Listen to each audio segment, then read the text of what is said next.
같이 한 곳에 모였더니 호련히 하늘로부터 급하고 강한 바람 같은 소리가 있어 그들이 앉은 온 집에 가득하며 마치 불의 혀처럼 갈라지는 것들이 그들에게 보여 각 사람 위에 하나씩 임하여 있더니 그들이 다 성령의 충만함을 받고 성령이 말하게 하심을 따라 다른 언어들로 말하기를 시작합니다.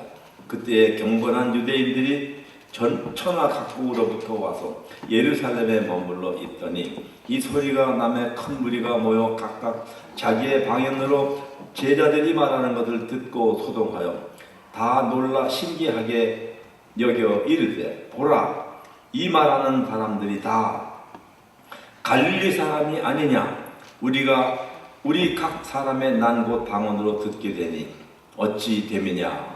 아멘. 이제 이재호 목사님 우리에게 은혜의 말씀 전하러 나오실 때 오른손을 들어서 할렐루야 하심으로써 환영하겠습니다. 네, 이재호 목사님 할렐루야. 할렐루야.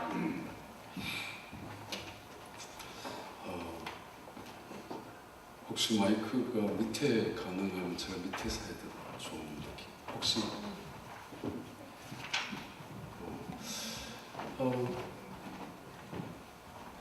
기도하겠습니다. 하나님 아버지, 이른 아침 우리에게 눈을 뜨게 하시고 눈을 뜬 저희들을 하나님의 전으로 이끌어 주심을 감사합니다. 세상에 수많은 사람들이 오늘 또 눈을 뜨지 못하고 아니 눈을 떴다 할지라도 일어나지 못하고 아니 일어났다 할지라도 여호와의 전에 찾아 나오지 못하는 수많은 사람들 중에서도 저희들을 깨워주시고 여호와의 전에서 기도로 찬양으로 말씀으로 이 하루의 문을 열게 해주시니 감사합니다. 주님 앞에 가는 그날까지 이 건강 지켜지게 하시고 주님 품에 안기는 그날까지 이 믿음 지킬 수 있는 우리가 되게 축복하여 주옵소서. 내 목숨이 살아있는 난 내 입술로 주님을 찬양하게 하시고 내 눈으로 하나님의 말씀을 보게 하시고 내 입술로 하나님의 말씀을 읽게 하시고 듣게 하시고 그리고 내 손과 발걸음으로 살아갈 수 있는 그런 깨끗한 건강 아니 믿음의 승리에 존귀한 하나님의 사람들로 축복하여 주시옵소서.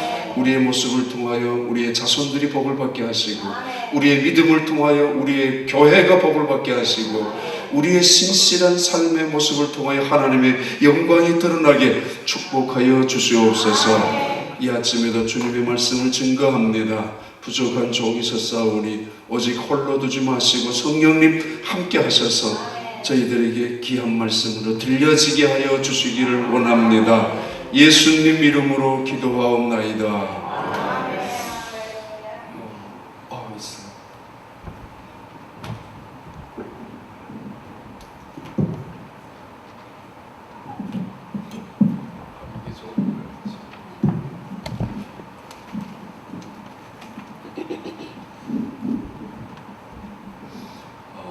예루살렘에 2000년 전에 일어난 이야기입니다. 2000년 전 예루살렘에 소동이 아주 큰 소동이 일어났습니다. 요세푸스의 역사학자에 의하면 적어도 40만 채하 그러나 일반적으로 30만 명 정도의 도성의 사람들이 있는 그 도성에 소동이 일어났다는 것입니다. 첫 번째 소동은 예수님의 십자가의 사건과 그리고 부활의 사건 바로 그때 2000년 전 그것이 예루살렘에 일어난 첫 번째 소동입니다. 정말 역사적인 소동이었습니다. 두 번째 소동이 바로 사도행전 2장에 나오는 소동입니다. 이 소동은 그냥 왁자지껄한 소동이 아니라 도저히 일어날 수 없는 인간적인 생각이나 인간적인 어떤 깨를 가지고는 생각하고 만들어낼 수 없는 그런 일들 앞에서 일어나는 소동을 의미합니다. 예수님이 부활하시고 승천하신 이후까지 50일 만에 예수님이 부활하시고 난 다음 50일 만에 일어난 소동이고 예수님이 승천하신 이후에 10일 만에 이루어진 소동이 오늘 사도행전 2장에 나오는 예루살렘에 나타난 두 번째 소동입니다. 부활의 사건에 있었던 첫 번째 소동. 이런 기적이 언제 있었습니까? 두 번째 일어나는 예루살렘의 또 한 번의 소동, 하나님의 성령의 강림에, 오순절 성령 강림에 일어난 소동입니다. 부활의 사건, 그리고 하나님의 임재, 하나님의 영의 임재의 사건, 이런 사건들이 끊임없이 일어나는 곳이 교회입니다. 여러분의 교회가 이런 하나님의 역사, 생명, 부활의 역사가 일어나는, 그리고 하나님의 성령, 진리의 영, 보혜사의 영, 부활의 거룩한 영이 끊임없이 일어나는 이 교회가 되기를 바랍니다. 감사합니다. 제가 부담스럽습니다. 저보다 한참 선배이시고, 그리고 전 늘 부러운 분들이, 존경하는 분들이 목회 길을 걸으시고 한평생 무난히 은퇴하신 분들 정말 존경합니다. 쉽지 않습니다. 한평생 한 교회에서 목회하시다가 은퇴하신다는 것이 정말 쉽지 않는데, 여러분 교회에도 그런 목사님 계시고, 또 황태중 목사님, 또 우리 최명배 목사님도 한 교회에서 한평생 목회하시다가 은퇴하시고, 정말 쉽지 않잖아요. 여러 가지 많은 일들이 일어나는데, 쓸데없는 소동들이, 인간적인 소동들이, 하나님이 원하시는 역사의 소동이 아니라 인간의 깨나 인간의 입술이나 인간의 감정 때문에 일어나는 쓸데없는 소동들, 그런 일들이 얼마나 많이 있지 않습니까? 그래서 별별 일들이 다 일어나지만은, 그러나 교회는 다시 말합니다. 부활의 역사가 일어나는 곳, 그리고 하나님의 성령의 임재가 나타나는 곳. 그래서 소동이, 모든 사람들이 야, 그 교회 가보자라고, 그런 복음의 역사가 나타나는 교회가, 여러분 교회가 되시길 바랍니다. 제 기억에 2005년 제가 안식년을 했는데, 두 번째 2005년 안식년 후에 갔다 오니까 한 분이 임종을 하시는 시간 때문에 막 병원을 간 적이 있습니다. 그분이 시카고에 사시다가, 유저지에 사시다가 휴스턴으로 내려오신 분입니다.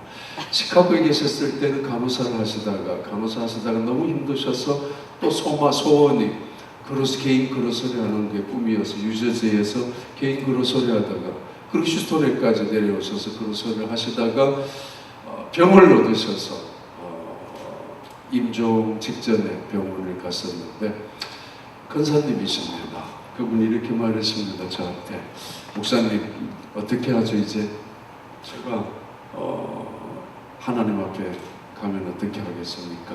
그런 것이었습니다. 하나님 앞에 가면 내가 이대로 가면 너무 불쌍하다. 미국에 오신 지 오랫동안 병원에서 근무하면서 어떤 때는 밤새도록, 어떤 때는 낮에, 주일 한번 제대로 섬기지 못한 채로 이민생활 했었던 자기 자신이 모습이 부끄러워서 주일만큼은 제대로 섬기기 위해서 그래도 괜찮은 베네핏을 놔두고, 간호사 병원을 그만두고 주일날 제대로 섬기기 위해서 그만두고 유저지에서 신앙생활을 했었다고 합니다. 그런데 개인 비즈니스를 하면은 괜찮을 줄 알았는데 그로소리를 시작했는데, 이거는 훨씬 더 바쁘더래요. 그래서 마음 먹고 주일만큼은 다른 사람 맡기고 교회 가서 섬길 줄 알았는데, 봉사할 줄 알았는데 그 시간이 안 됐습니다. 그리고는 다른 사람들 말은 세탁소 하면 괜찮다고 그래서 세탁소를 했습니다. 그것도 힘들어서 세탁소 하다가 그만두고 휴스턴으로 내려와서 다시 그로소리를, 그래도 돈이 좀 더 남았는지 그로소리를 하다가 결국은 몸이 안 좋아서 병원에 가니까 암이었습니다. 그것도 췌장암, 그게 늦게 발견하니까 흔히 췌장암. 그래서 말기에 그 의사의 말은 이제 2달, 많이 살면 2달입니다 라고 이야기를 했었습니다. 안식년을 끝나고 왔을 때 벌써 한 달이 지나간다. 이제 의사의 말대로 불과 한 달만 남아있는 그 인생 앞에서 그분이 권사님께서 저한테 말했는 것입니다. 목사님, 저희들 이제 어떻게 하면 좋아요? 지금까지 살아온 억울한 인생, 그것이 문제가 아니라 남겨두는 사남매가 있었습니다. 남편이 조금 일찍 돌아가셨고, 그래서 휴스턴까지 딸이 취직해서, 아니 사위가 취직해서 휴스턴까지 내려와서 살던 분이었는데, 이제 얼마 후에는 그로서리 정리하고 정말 그분의 소원대로 하나님 앞에 서약한 대로 기도한 대로 교회 섬기려고 했는데, 막상 병을 앓고, 그리고 그 병도 암에서 이제는 한 달도 채 남지 않는 인생 속에서 안타까움 때문입니다. 목사님, 이제 어떻게 하면 좋아요? 그 말은 평생 모아둔 재산, 그게 억울하고 안 먹고 안 쓰고 뭐 그렇게 살아온 거, 남편 위해서 이때까지 희생하고 져주고 자식들 위해서 이때까지 봉사하다시피 살아온 자기 인생이 서러운 인생이 아니라 하나님 앞에 섰을 때 너무 부끄럽다는 거죠. 내가 평생 하나님을 믿었는데, 평생 하나님 믿으면서 마음껏 하나님을 섬기며 봉사하고 싶었는데, 그분의 남편이 늘 살아있을 때 이렇게 말했습니다. 휴스턴에 온 지 얼마 후에 돌아가셨습니다. 저 소원이 평생 목사님 가방 못지, 그게 그 어느 사투리인지 모르겠는데 가방 못지 하면서 살고 싶었던 것이 내 인생인데, 그렇게 말했던 분인데 그 후에 얼마 후에 돌아가셨던 분입니다. 제대로 목사님과 함께 일 한번 해보고 싶었는데 남편도 그렇게 죽었고 와이프도 지금 죽음 앞에서 그렇게 눈물을 흘렸던 것이 기억이 납니다. 목사님, 저 이제 어떻게 하면 좋아요? 하나님 앞에 섰을 때 부끄러워서 내 이 손으로 건사이면서 누구 눈물 닦아준 적이 없고, 누구 상처받은 사람 마음 위로해 본 적이 없고, 교회 안 나온다고 하는 사람 쫓아가서 그 손 잡고 교회 끌고 나온 적이 없고, 내 자식들 온전히 그 평생 그 자식들을 위해서 살아왔는데, 근데 그 놈의 자식들 다 뿔뿔이 흩어지고 나니까 사남매나 되는, 이게 내가 잘 살아온 인생은 맞는가 후회가 있다는 것을 고백한 말입니다. 여러분, 만약에 하나님 앞에 섰을 때 부끄러울 것 같아요? 아니면은 여러분 손에 그래도 누군가를 이끌어주고 세워주고 닦아주고 그리고 안아주고 예수 믿는 사람들을 위해서, 또 예수 믿게 하기 위해서 이 손으로 끌고 온 사람들, 교회를 위해서 엎드려서 기도한 손들, 이 민자의 교회에 여러분 눈물이 이 정도 교회 20년, 25년, 30년, 38년 가까이 되는 교회를 섬기기 위해서 얼마나 헌신하지 않았겠습니까? 여러분의 그 손으로 말이에요. 여러분의 그 마음으로. 근데 이대로는 끝이 나서는 안 되지 않습니까? 솔로몬의 성전을 바라보고 다시 솔로몬 성전을 회복시키고 스룹바벨의 성전이 세워졌을 때 연세 드신 분들이 눈물을 흘렸습니다. 한때 솔로몬 성전의 영광이 얼마나 좋았는데 바벨론 포로 이후에 다시 성전은 건축은 했지만은 그들의 마음이 너무 아팠기 때문입니다. 너무도 가슴이 허전했었기 때문입니다. 우리 조상들이 잘못했던 죄악 때문에 벌을 받아서 바빌론을 끌려갔다가 70년 만에 하나님의 은총으로 다시 돌아와서 세워놓은 성전이지만은 우리가 왜 그렇게 하나님을 떠나고 살았는지, 우리 조상들이 왜 하나님을 불신하고 하나님을 대적하고 살았는지 다시는 그러지 말아야 될 텐데, 우리 자손들에게는 다시는 그렇게 살지 못하게 해야 되는데, 그 성전을 회복시키고 바라보면서 그 조상들은 정말 말없이 눈물을 흘렸습니다. 그리고는 소망했습니다. 하나님, 다시는 우리의 자손들이 여호와의 성전을 회파하는 일이 없도록, 여호와의 성전을 떠나는 일이 없도록, 하나님의 영광을 가로막는 일이 없도록, 그렇게 눈물을 흘리는 그때가 성전을 다시 재건축했을 때 스룹바벨 성전 그 시대였습니다. 자, 아무튼 예루살렘에 큰 소동이 벌어졌습니다. 이유가 있었습니다. 예수님이 승천하셨습니다. 그들이 보는 눈앞에서 예수님이 순식간에 구름 사이로 승천하셨습니다. 만약에 승천하시지 아니하셨다면 다시 말합니다. 지금까지 예수님 어디 계셨을까요? 귀신처럼 떠돌아다닐 거잖아요. 예수님은 절대로 그런 분이 아닙니다. 다시 오셨다는 이야기는 하나님이 계신 그 자리, 예수님이 그곳에서 내려오셨다는 것을 의미합니다.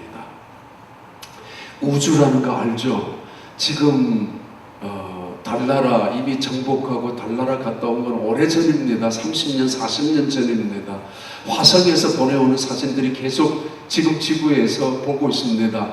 화성에서 보내오는 사진들이 화성이 아니라 그 목성, 명왕성까지 지금 탐사를 시작하고 있습니다. 이유는 이 지구상에, 아니 우주에 어떤 별의 생명체가 존재하는지, 이 우주 속에 있는 별이 얼마나 많은 거, 1억, 10억, 100억이나 넘는 거, 이거는 카운트도 할 수 없습니다. 오래전에 이미 욥기에서 나타나고 있죠. 이 땅의 경계를, 바다와 땅의 경계를 정하신 하나님, 이 우주의 별을 이름대로 부르시고 숫자를 알고 계신 하나님, 그 하나님의 지혜를 너희들이 당할 낼 수가 있느냐? 인간의 공학이, 과학이, 의학이 별별 뭐 지금 정복 못하는 것이 없을 만큼 발달하고 있지만은 바다와 육지의 경계를 정하신 분인 하나님이십니다. 이 우주의 어딘가에 생명체가 있을까라고 연구하고 찾아나가는 것이 인간의 과학이기도 하지만은 이 우주 어딘가에 하나님은 하나님의 나라를 준비하시고, 아니 이미 하나님은 그곳에 보좌를 갖고 계시는 분 하나님 아니십니까? 우리에게 보여주는 말씀입니다. 우리가 언젠가 그곳에 갈 것이라고 말합니다. 새하늘과 새 땅, 그것이 이 지구에 이루어질는지 아니면 또 다른 별에 이루어질는지 알 수 없지만 분명히 우리에게 보여주고 있습니다.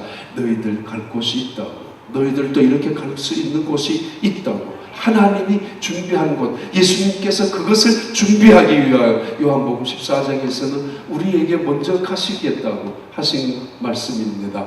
너희는 마음에 근심하지 말라. 하나님을 믿으니 또 나를 믿으라. 내 아버지께서 너희 거할 곳을 준비하고 계시고 나도 너희 있을 곳을 준비하기 위하여 먼저 가는 곳이라고. 천국, 그 이야기 들으면 마음이 흥분되지 않아요? 그것을 생각하면 너무 행복하지 않습니까? 우리가 영원히 살 곳이 이 우주 어딘가에 있다고 생각하면 말입니다. 하나님이 지구를 만드셔서, 지구의 생명체를 만드셔서 우리에게 이 지구에 살게 하셨던 하나님의 지혜가 씨앗을 하나 심어 놓으면 상상도 못하는 싹이 올라오고 상상도 못하는 열매가 맺히고 색깔마다, 그리고 아름다운 그 꽃을 피우시는 하나님의 지혜, 인간의 지혜가, 인간의 깨가 어떻게 따라낼 수가 있습니까? 누가 만들 수가 있습니까? 근데 하나님의 지혜는 씨앗 하나를 가지고도 꽃을 피우고 인간에게 그 유용한, 유익한, 필요한, 이 세상에 누구도 만들어낼 수 없는 영양분을, 수많은 열매를 가지고 우리에게 제공하시는 분이 하나님이십니다. 누가 그분의 지혜를 담아낼 것이 있고 누가 그분의 능력을 당해낼 사람이 이 땅에 누가 있습니까? 온 세상의 모든 능력을 동원하더라도 하나님의 입김 하나 당해낼 수가 없을 것이며, 온 세상의 인간의 모든 깨를 다 모은다 할지라도 하나님의 어리석음 하나 막아낼 것이, 당해낼 것이 없습니다. 우리는 그 하나님을 믿습니다. 그 하나님의 지혜, 그 하나님의 능력, 그 하나님의 영원하심을, 그 하나님의 신실하심과 사랑을 믿습니다. 예루살렘에 그 하나님이 임재하셨습니다. 하나님의 성령으로 임재하셨습니다.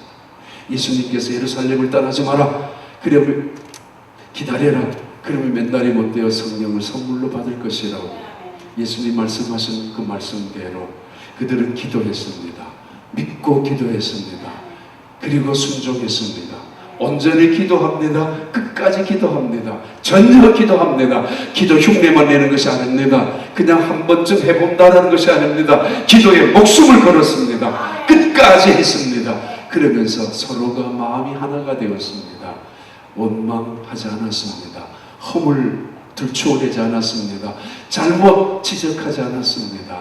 서로 사랑하고 용서하고 그리고 마음이 하나가 된 그 공동체, 열흘 만에 오순절날이 이름에, 마침내 오순절날이 이름에 하나님은 그때까지를 기다렸던가 봅니다. 7.7절이 끝나는 그 마지막 날 오순절날, 그 오순절날이 이름에 하나님은 그때까지를 기다려서 드디어 하나님이 약속하신 성령을 그 자리에 임재케 하셨습니다.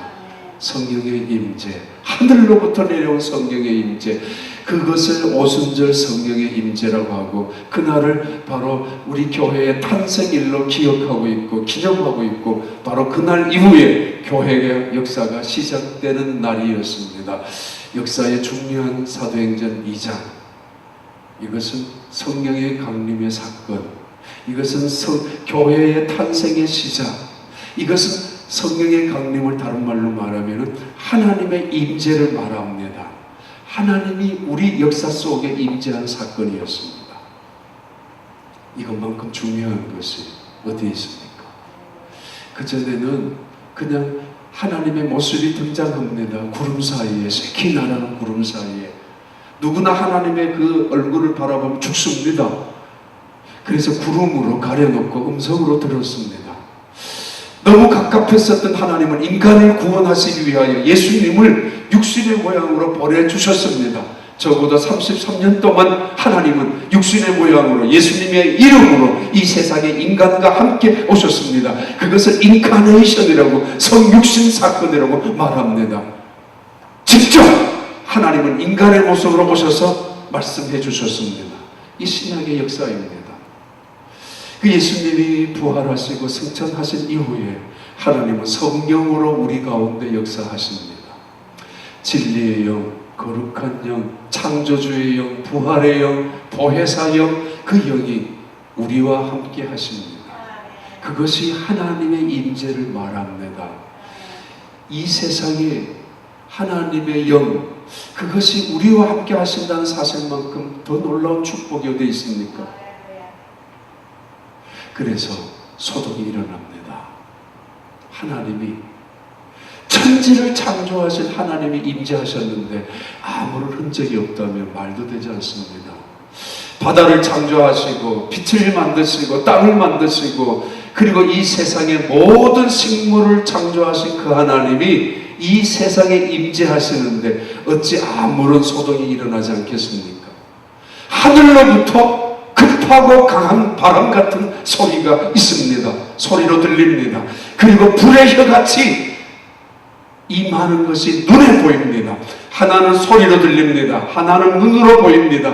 하나님의 임재, 흔히 말하는 성령의 역사에 오순절 성령의 강림의 사건이 이렇게 임재합니다. 전무후무한 사건입니다. 지금까지 한 번도 이런 일이 있어 본 적이 없는 역사적인 사건이 나타납니다. 엘리야 시대에 천둥같이 하나님께서 소리가 임하신 적도 있습니다. 바람같이 임한 적도 있었습니다마는 영원한 하나님의 성령이 임재하는 순간, 우리 겨울에 바람 소리를 많이 듣고 자랐습니다. 겨울에는 전깃줄 윙윙 하는 소리가 나오고 바람 문을 닫고 있으면은 그리고 나무 흔들리는 소리, 쌩쌩거리는 소리 들립니다. 그러다가 덜컹덜컹 하다가 갑자기 방문이 탁 열립니다. 그러면은 이거 문을 대부분 시골에는 문 하나 그리고 바뀐데 이 문이 덜컹 열리면은 그 찬바람의 공기가 방 안에 싹 들어옵니다. 적어도 1, 2분 아니면 길게는 5분 정도는 따뜻해 있었던 방 안에 찬 공기로 확 바뀌어질 때가 있습니다. 오순절 성령의 강림의 첫 번째 역사입니다. 급하고 강한 바람 같은 소리로 듣습니다. 천둥, 우레, 이것을 지배하시는 하나님이 성령으로 임재하시는데 어찌 아무런 소리가 들리지 않겠습니까? 산을 창조하시고 바다를 창조하신 그 하나님이 우리 가운데 임재하시는데 급하고 강한 바람 같은 소리가 그 성령의 임재를 기다리면서 120명이 열흘 동안 기도하는 그 자리에 덜컹덜컹하는 순간에 방문이 확 열리면서 순식간에 바람 소리같이 임했습니다. 온 성도들이 귀로 다 들었습니다. 믿음은 들음에서 납니다. 들음은 그리스도의 말씀으로 임하는 것입니다. 듣는 자가 살아납니다. 믿음으로 듣는 자는 살아납니다. 생명의 말씀을 듣는 자는 살아납니다. 성령의 역사를 가장 먼저 귀로 들었습니다. 예배 시간에 잘 안 들린다고요. 설교자를 원망합니다. 예배 시간에 지루하다고요. 설교자를 불평합니다. 때로는 설교자를 비난하고 정죄하기도 합니다. 그리고 판단합니다. 앉아서 심지어는 눈을 감고 졸기도 합니다. 그럴 수 있습니다. 설교자의 문제가 있습니다. 저도 문제가 있습니다. 그러나 따져보세요. 졸고 또 눈이 감기기 시작하는 이유 중에 하나는 그걸 우리가 이기려고 하는 사람이 있습니다. 손을 가지고 꼬집기도 하고 아내가 꼬집기도 하고 자식이 꼬집기도 하는데 우리 스스로도 그렇게 노력하지만 내가 들리지 않기 시작했다는 이야기는 내 속에 사탄이 찾아오기 시작했다는 것을 의미합니다. 다시 말합니다. 듣는 자는 살아납니다.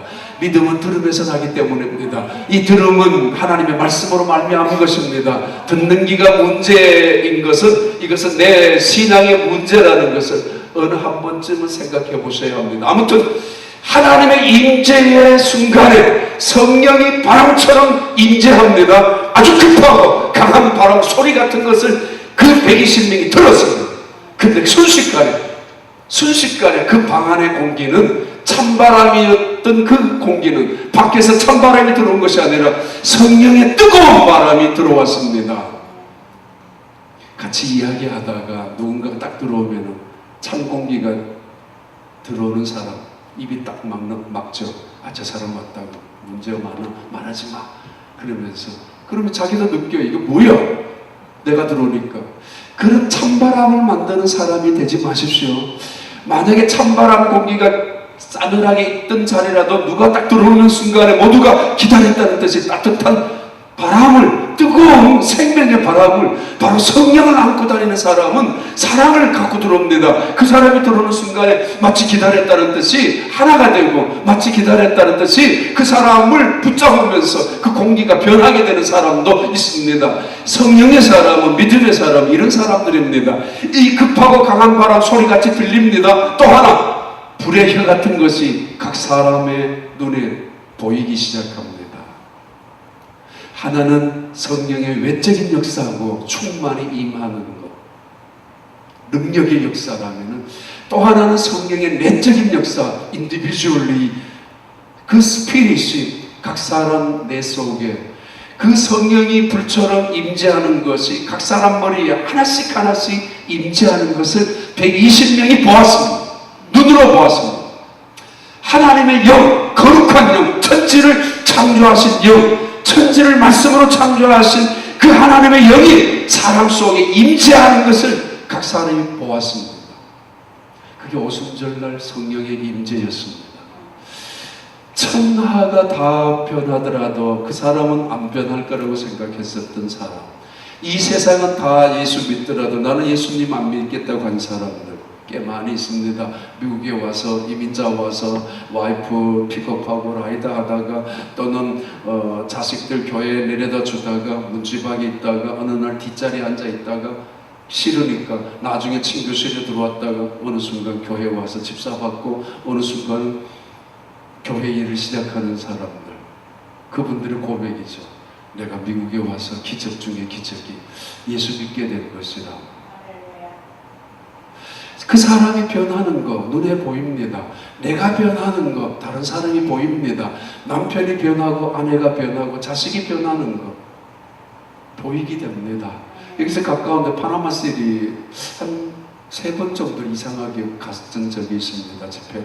그 중에 한 분에 산안토니에 계셨다가 공군 때문에 파나마시티로 와서 거기에 제대하신 그 분의 와이프 그분이 강증한 이야기가 기억이 납니다. 식사를 하면서. 원래 뉴욕에 패션 디자이너 공부하러 왔다가 그 남자하고 하도 쫓아다녀서 결혼한 사람입니다. 그래서 한국에 나갔다가 산안토니에 있다가 파나마시티에 하다가 제대하고 사는 분인데, 이분은 늘 그 남편이 정말 왕비처럼 공주처럼 대접해 주는 사람입니다. 모두가 야, 정말 저 여자는 무슨 평생에 복이 많은지 저런 남편을 만난다고. 옛날에는 비디오가 있잖아요. 요즘은 비디오 아직 다 없어졌지만, 비디오를 한국 마켓에 가서 20개, 30개씩 빌려가지고 밤새도록 그걸 보고 밥도 제대로 안 했대요. 남편이 다 밥도 해주고, 비디오 보고 있으면 팝콘 만들어가지고 빵도 구워가지고 와가지고 쿠키 만들어가지고 남편이 아내한테 갖다 주고, 그렇게 대접받고 그 공주처럼 살았는데, 제가 기억으로 이디오피아, 브라질 옆에 아르헨티나의 선교사님으로 갔던 남편이 죽었습니다. 그날 아침에 가서 못 돌아와서 며칠 만에 찾았는데 그 연못에 빠져 죽었습니다. 그 동네 사람이 그 남편 선교사님을 죽여서 그 연못에 빠뜨렸는데 며칠이 지난 다음에 발견이 됐습니다. 그 사모님이, 선교사님 와이프가 신문에 글을 투고한 적이 있습니다. 이렇게 아침에 나갔던 남편이 평생 영원히 다시 돌아오지 못할 줄 알았더라면 내가 이렇게 살지 않았을까. 그러면서 신문에 기고한 글이 막 처음 나왔던 핸드폰, 그것을 갖고 있었는데 그 핸드폰을 한 번도 꺼놓은 적이 없다고. 남편이 한 번만 전화해 줬으면 좋겠다고. 몇 달 만에 이 아내의 전화 벨이 울렸습니다. 하나님한테 소원을 했었거든요. 사모님이, 내 남편 이대로 보낼 수 없습니다. 내 남편 이렇게 내가 사랑한다는 말 한 번 못하고 고맙다는 말 못하고 내 평생에 내 옆에서 나를 위해서 지켜주고 사랑해준 그 남편에게 내가 너무 미안하다고. 그러면서 하나님 앞에 한 번이라도 전화를 해주게 해주세요 라고 소망을 했는데, 몇 달이 지난 다음에 이 핸드폰을 한 번도 꺼본 적이 없대요. 그리고는 늘 차지를 일부러 시켜놓고 혹시라도, 말도 되지 않는 거지만. 그런데 언젠가 이 벨 소리가 울렸다고. 근데 그 벨 소리가 남편이 자기한테 전화를 하면 그 사인이 있거든요. 2번 울렸다가 끊고 다시 2번 울렸다가 끊고 그때 받으라고 뭐 그런 사인이 있었는데, 똑같은 방법으로 이미 남편이 죽은 지 몇 달이 지난 다음인데 그 벨이 울렸다고. 그래서 전화를 받았는데 아무 소리가 안 났겠죠. 물론 하나님께서, 모르겠습니다. 어떻게 그렇게 우연히 이루어졌는지 아니면 하나님이 하셨는지, 그 글을 편지를 신문에다 글을 투고한 적이 있는 이야기를 파나마시티에서 했습니다. 근데 그 와이프가 그날 밤에 집에 가서 남편한테 그랬대요. 여보, 나 미안하다고. 그리고 당신한테 너무 미안하다고. 그리고 당신 사랑한다. 근데 이 남편이 얼마나 착한 남편인지 그 말을 듣자마자 그 다 큰 나이 많은 그 남편이, 덩치도 큰 그 백인이 울더래요. 엉엉 울더라. 고맙다고. 내가 당신한테 사랑한다는 말 들을 수 있는 날이 언제인가 올 거라고 기대했는데 그 이야기를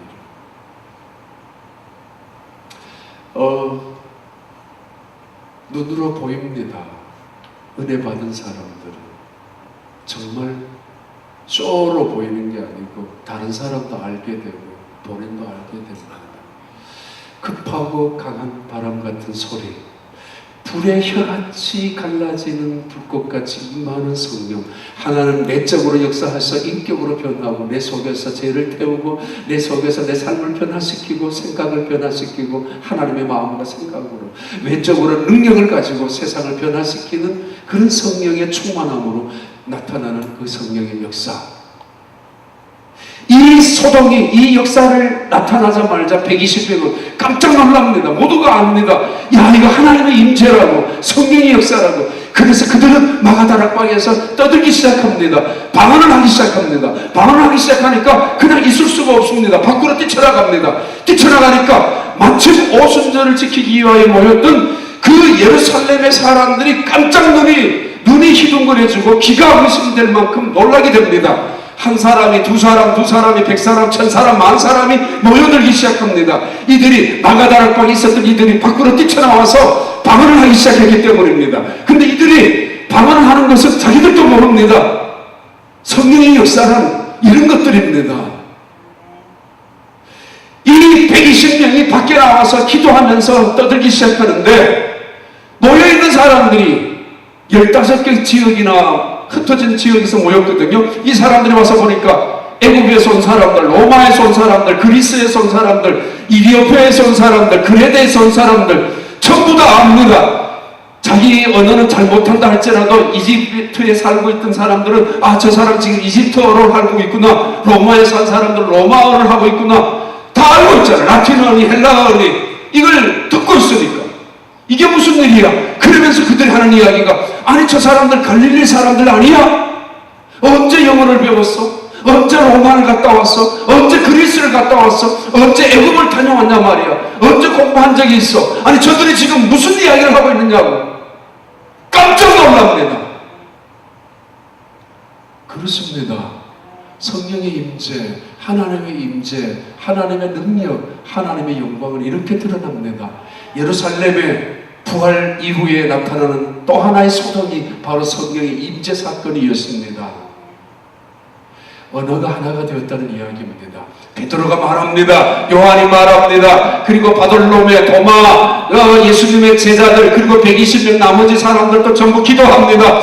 뜨거워서 견딜 수가 없어서 그들은 밖에 나와서 기도하는데 기도하는 내용들이 분명히 그들은 히브리어 말로 했을 것입니다. 그런데 듣는 사람들의 귀가 전부 자기 언어로 들렸다는 이야기예요. 아니면은 말하는 사람이 영어로 했든지 말하는 사람이 라틴어로 했든지 아니면은 그릭 헬라어로 했든지 아닐 거예요. 저는 이렇게 말했습니다. 한국말로 말하고 있습니다. 그런데 라틴의 사람들은 라틴말로 듣고 있고 그리스 사람들은 헬라어로 듣고 있고 애굽 사람들은 애굽어로 듣고 있다는 이야기입니다. 하나님의 역사, 언어가 하나가 됩니다. 마음이 하나가 됩니다. 교회가 하나가 됩니다. 온 세상이 하나가 되는 놀라운 역사가 이루어집니다. 성령은 하나를 만듭니다. 성령은 사랑을 만들어 나가기 때문입니다. 하나님은 한 분이기 때문입니다. 바벨탑의 사건 속에서 언어가 갈라지고 말았습니다. 그것은 심판이었습니다. 그런데 성령의 강림, 오순절 성령의 강림을 통하여 언어가 하나가 되었습니다. 성령의 강림을 통해서 깜짝 놀랍니다. 여러분의 교회가 불의 혀같이 임하는 성령, 급하고 강한 바람같이 성령, 때로는 귀로 듣고 때로는 눈으로 볼 수 있는 하나님의 임재, 하나님의 능력과 지혜와 영광이 나타나는 교회가 되기를 바랍니다. 누구도 흔들 수 없는, 누구도 만질 수 없는, 누구도 범접할 수 없는 성령께서 역사하는 교회가 되시길 바랍니다. 그래야 합니다. 교회는 라오디게아 교회를 향하여 예수님께서 이렇게 진단하셨습니다. 승천하셨던 예수님이 50년 만에 60년 만에 다시 잠깐 내려오셨습니다. 왜요? 급하기 때문에. 왜요? 중요하기 때문에. 왜요? 우리를 위하여. 앞으로 주님이 오시는 그날까지 교회가 이런 교회가 되어야 되지, 이런 교회는 되면 안 된다라는 것을 보여주기 위하여 승천하셨던 예수님께서 잠깐, 너무도 중요한 일이기 때문에 내려오신 적이 있었습니다. 그래서 소아시아 지역 7교회를 요한에게 보여주셨고 그리고 기록하라고 말씀하셨습니다. 내가 보여준 대로, 내가 들려준 대로 기록해서 교회들에게 전달하라고. 그 중에 라오디게아 교회가 있었습니다. 예수님께서 이렇게 말씀하셨습니다. 내가 너의 행위를 아노니 너는 미지근하다고. 차지도 뜨겁지도 아니한 미지근한 신앙을 갖고 있는 교회라고. 그러면서 나는 부자라 부족한 것이 없다고. 하지만 내가 너희들을 아노니 너희들은 가난하고 불쌍하고 공고하고 그리고 눈멀고 그리고 벌거벗어 있다. 벌거벗어 있고 눈이 멀어 있고 불쌍하고 공고하고 가련한 인생을 살면서도 나는 부자라고 부족한 것이 없다고 나는 이 정도면 신앙생활 잘한다고 하고 있는 라오디기아 교회를 향하여 예수님께서 진단하셨습니다. 성령이 교회들에게 하시는 말씀을 귀 있는 자는 들을지어다. 사대교회를 향하여 이렇게 말씀하셨습니다. 너희들은 살았다고 하는 이름은 있지만 명분은 있지만 내가 보기에 죽었어. 죽은 교회라. 두 교회를 향하여 말씀합니다. 회개하라. 회개하라. 성령을 사서 안약을 바르고 성령을 통하여 너희들의 흰옷을 다시 입으라고. 너희들의 눈을 뜨라고 귀를 열으라고. 열어서 하나님의 말씀을 듣고 성령의 임재를 듣고 그 소리를 듣고 눈을 떠서 성령의 역사를 바라보고 그래서 하나님을 제대로 믿으라. 살았다고 죽었어. 부족한 것이 없다고 불쌍한 사람들이야. 너희들만큼 불쌍한 사람들이 어디 있어? 지금 소동이 났습니다. 그런데 모든 사람들이 모여들었습니다. 깜짝 놀랐습니다. 아니 이 갈릴리 사람들이 어떻게 이런 영어를 할 수 있느냐고. 아니 어떻게 저런 언어를 배운 적도 없는데 어떻게 할 수 있느냐고. 두 패로 갈라집니다. 한 패는 저 사람들 술 먹었어. 조롱합니다. 비난합니다. 그리고 우습게 여겼습니다. 교회 하는 짓이 뭐야? 밤낮 저들끼리 싸우는 거 외에 하는 거 있어? 제대로 너희들이나 잘 믿으라고 그래. 이렇게 떠들었더니 그렇게 말하는 사람들이 있는가 하면은 어떤 사람들은 아니야 이건 뭐야? 하나님이 하신 일이 분명히 해. 맞아. 40일 50일 전에 예수님이 부활하셨다는 소문도 들었었는데 그렇다면 이들이 정말 무슨 일이 일어나는 거 아니냐? 아니 곧 우리도 이런 것을 경험하고 싶고 우리도 저들이 말하는 은혜를 받고 싶단 말이야 라고 말하는 사람들이 갈라집니다. 비난, 조롱, 우습게 여기는 오늘도 교회를 향하여 세상 교회 그까지 교회를 위해서 아무도 너희들끼리나 잘 먹고 잘 살아라 그래 라고 하는 사람들이 있는가 하면은 교회 나도 그 교회를 가고 싶단 말이야. 저들이 경험한 하나님의 은혜를 나도 경험하고 싶다고 말하는 사람들도 있습니다. 바로 그때 베드로가 이렇게 말합니다. 여러분 우리가 술 취한 것이 아닙니다. 하나님께서 말씀하셨던 요엘 선지자를 말씀하셨던 성령의 임재를 우리가 경험한 것입니다. 그리고 예수님이 바로 승천하시면서 열흘 전에 우리에게 약속하신 것입니다. 그 약속이 이루어진 것입니다. 성령이 이루어진 것입니다. 하나님은 신실하신 분입니다. 하나님은 살아계신 분입니다. 그리고 예수님은 부활하신 분입니다. 예수님은 분명히 살아계셔서 우리 앞에 약속하셨고 우리를 향하여 그리고 예언하셨습니다. 다시 오실 것이라고 말씀하셨습니다. 그분대로 우리는 약속을 이루어지게 한 것을 그 현장에 있었던 것이 바로 우리들입니다. 그러니까 이들이 말합니다. 우리가 어찌할꼬? 우리가 어찌할꼬? 그를 향하여 베드로가 말합니다. 너희가 못 박아 죽인 예수 그리스도를 하나님은 다시 부활시키셔서 우리의 주가 되게 하신 거 아니냐라고. 회개하라! 회개하라! 살았다고 하지만 죽은 너희들, 부족한 것이 없다고 하지만 부족한 투성인 너희들, 회개하라! 성령의 충만함을 받을 것이라고 말합니다. 부족한 것이 무엇입니까? 앞으로 좋은 목사가 오면 좋을 거라고요? 좋습니다. 정말 우리 최 목사님 때문에 여러분 교회 많이 안정된 것 맞습니다. 그러면 어쩌면 다시 담임 목사가 언젠가 다시 올 것입니다. 그 목사가 오면 우리 교회를 다시 새롭게 이끌어 줄 거야. 맞습니다. 그러나 중요한 거 있습니다. 절대로 놓치지 말아야 될 것이 있습니다. 누가 오느냐? 그리 중요한 거 아닙니다. 하나님이십니다. 우리는 하나님을 믿는 사람입니다. 누구한테 맡기려고 하지 마시고 내가 어떤 사람으로 세워져 있는가. 베드로가 말합니다. 회개하라. 내가 이 교회를 위하여 싸운 적도 없었고 내가 이 교회를 문제를 만든 적이 없었고 내가 이 교회를 위하여 한 번도 불평한 적은 없었지만 나는 아무 짓도 안 했다고 말할는지 모르지만 그러나 내가 이 교회를 내 몸처럼 내 살처럼 눈물을 흘리며 피땀 피눈물까지 흘리며 하나님의 영광 떠나지 못하도록 교회를 위하여 얼마나 기도해 보셨습니까?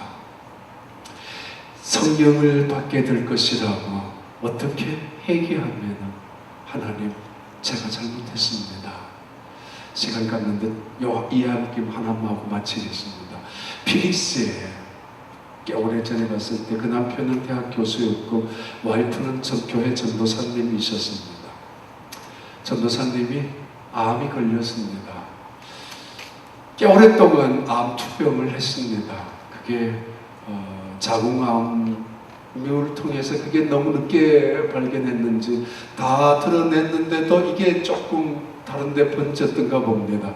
그래서 3년이나 투병 생활 때문에 하나님 앞에 한 번은 불평을 했습니다. 하나님, 저 깨끗하게 고쳐준다고 그랬잖아요. 그러면 고쳐주시든지 아니면 빨리 데려가시려면 데려가시든지 이렇게 해주세요 라고 이야기를 했습니다. 하나님 앞에 불평을. 교회에서 여자 전도사님 하신 분입니다. 남편은 아리조나 주립대학교 교수를 하셨던 분이고 딸이 2명 있었는데, 그러니까 그 여자 전도사님 귀에 생생하게 들렸대요. 하나님의 음성이 너 그대로 오려고, 너 그대로 오려고 나한테. 아니야. 이 음성을 듣자 말자 하나님 알았습니다 라고 깨달아지는 게 있었대요, 이 여자 전도사님. 그래서 그때부터는 이분이 치료하기 위해서 휴스턴에도 한두 번 내려오신 적이 있었다고 했는데, 이 전도사님 긴 투병 한 3년 가까이 하다 보니까 지쳤잖아요. 일어났다가 누웠다가 하는 순간에도 그때 너 그대로 오면 안 돼 라는 하나님의 음성이 들리자 말자 깨닫는 순간에 바로 무릎을 꿇고 하나님, 제가 잘못했습니다. 제가 잘못했습니다. 구체적으로 힘이 있을 때는 적어가면서, 힘이 없을 때는 입술로, 더 힘이 없을 때는 누워서 화요일부터 화수 목금 토요일까지 계속해서 회개하는데, 너무 기뻤던 게 하나님, 제가 어렸을 때 우리 어머니한테 또 선생님한테 온갖 죄가 다 기억이 났대요. 기억이 날 때마다 잘못했습니다라고 하면 칠판에 지우는 지우개가 나타나서 지워졌대요. 그러니까 하나님 잘못했어요 하는데 딱 지워지니까 깨끗하고, 하나님 감사합니다 감사합니다 누워서도 일어서도 찬송하고 기뻐하고 눈물을 흘리고, 다시 또 생각나는 죄가 있으면 또 하나님 잘못했습니다 용서해 주세요 하면 또 지우개가 나서 또 지워지고, 너무 깨끗하고 너무 감격해서 너무 기뻐서 너무 고마워서 그렇게 5일 동안을 기도하는 순간에 토요일날 학교 안 갔던 남편에게 이야기를 했대요. 여보, 오늘 밤에는 내가 하나님 앞에 갈 것 같아. 무슨 말이냐고. 여태까지 아무렇지도 않다가 왜?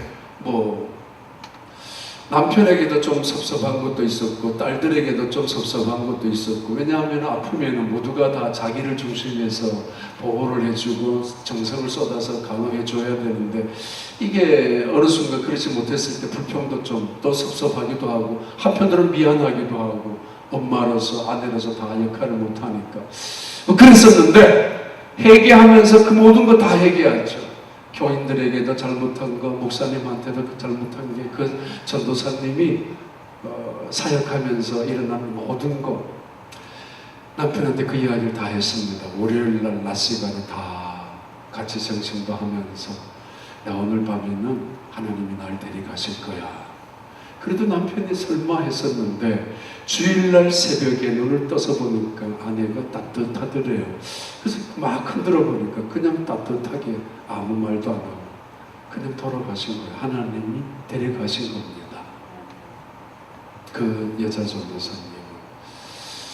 여러분, 이 땅에 여러분 아직까지 왜 남겨두셨어요? 2가지 이유입니다. 이대로 가면 안 되니까.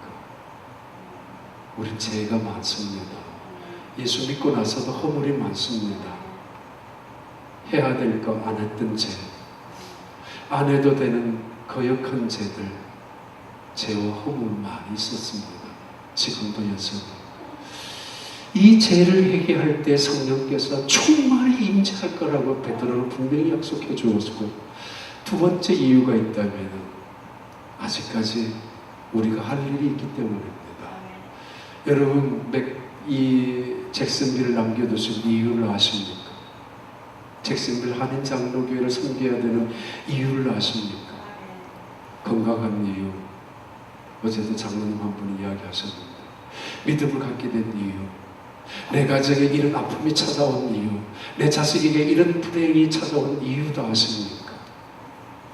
직장에서 어려움을 당하고 때로는 사업장에서 고통을 당하는 이유, 힘든 이유를 아십니까? 우리를 불행하게 만들기 위하여 하나님 우리에게 이런 아픔을 주신 분은 결코 아닙니다. 하나님의 뜻을 이루기 위한, 하나님의 영광을 위한 것입니다. 그 사명이 여러분에게 있습니다. 그 사명을 통한 성령의 충만함을 통하여 다시 한번 불을 붙일 때 여러분을 통하여 등불을 통하여 이 교회가 이 전기불로 환해지는 것이 아니라 성령의 불로 환하게 다시 밝아지는 여러분 교회가 되시기를 진심으로 주님의 이름으로 축복합니다. 기도하시겠습니다. 하나님 아버지 참 감사합니다. 감사합니다. 여전히 죽을 수밖에 없는 저희들을 부르셔서 하나님의 사람으로 세워주시고 이 아침에도 성령의 충만함을 더입을 수 있는 사모함을 주시니 감사합니다. 하나님 정말 저희들 성령의 불덩어리에 성령의 바람소리에 민감하여 언제나 사로잡혀서 그것이 우리의 능력이 되고 우리의 지혜가 되고 그것이 우리의 믿음의 힘이 되어서 이 세상을 살아가는 하나님의 사람들이 되게 하시고 이 세상을 변화시키는 하나님의 능력의 사람들이 되게 하여 주옵소서. 결코 떠나지 아니하는 보혜사 영, 결코 우리를 진리 가운데로 인도하시는 하나님의 영, 죽은 자 가운데서 다시 살리시는 부활의 생명의 영, 그 성령이 끊임없이 우리 속에 나와 함께 하시는 하나님인 것을 믿게 하여 주시고 하나님과 동행하고 하나님의 임재 속에 살아가는 주의 백성들이 되게 하여 주시기를 원합니다. 그 믿음의 사람들로 남은 생에 주 앞에 가는 그날까지 성령의 충만한 믿음의 사람으로 감사하며 살게 하시고 기도하며 살게 하시고 사랑하며 살게 하시고 복음을 전파하며 살게 하는 하나님의 사람들 되게 하여 주시옵소서. 예수 그리스도 이름으로 기도하옵나이다.